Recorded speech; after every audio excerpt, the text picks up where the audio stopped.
Good Thursday evening, folks. It's August 15th, 2024. Here's your tropical update on Hurricane Ernesto. That continues to slowly strengthen. It's like a Category 1 right now.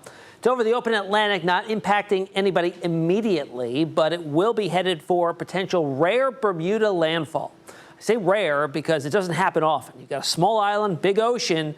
Hard to get the eye of a hurricane to go right on over it, but it happens. And the last time it did happen was in 2020 with Hurricane Paulette. Could it happen again with Ernesto? It's in the cards here. You'll see in just a second. And it will be a big wave generator for the east coast of the U.S. Surfers delight, but if you're going to the beach, big rip current risk as well, all throughout this weekend and most of next week. Here's how it looks currently on satellite presentation as of the 8 o'clock advisory from the National Hurricane Center. I've got the Saffir-Simpson scale up for comparison here. It's max winds at 90 miles per hour, puts it at a higher end Category 1 storm. This is how it looks on infrared imagery. We can see the temperatures of the cloud tops. Why that's important is the colder the cloud tops, the stronger the thunderstorm activity. So we can see when there are bursts of intensification with colder cloud tops, like we're seeing here, indicated by the shades of white popping on up near the center of Ernesto there.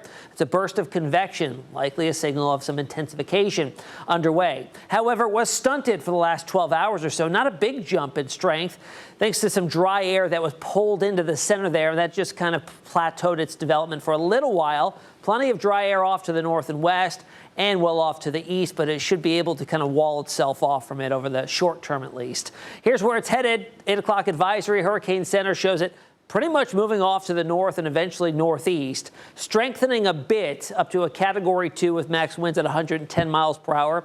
Could it overperform? Certainly. That's been the trend so far this year. It may very well get up to a max Category 3, which would make it a major hurricane before it heads towards Bermuda. Bermuda is right in the center of this forecast cone going forward, likely seeing impacts there, or likely landfall, or possible landfall, I should say, by Saturday afternoon.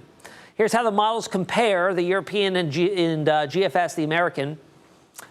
Pretty much right on top of each other. They are in very good agreement here.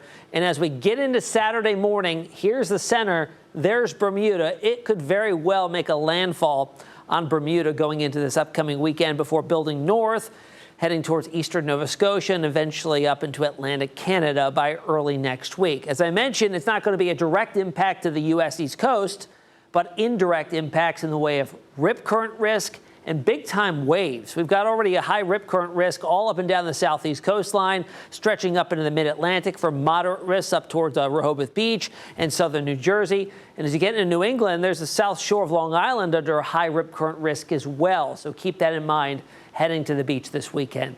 All right, that's the latest on Ernesto. We'll continue to watch it, but looks to be a big impact for Bermuda here coming up this weekend. Elsewhere in the tropics, we're quiet.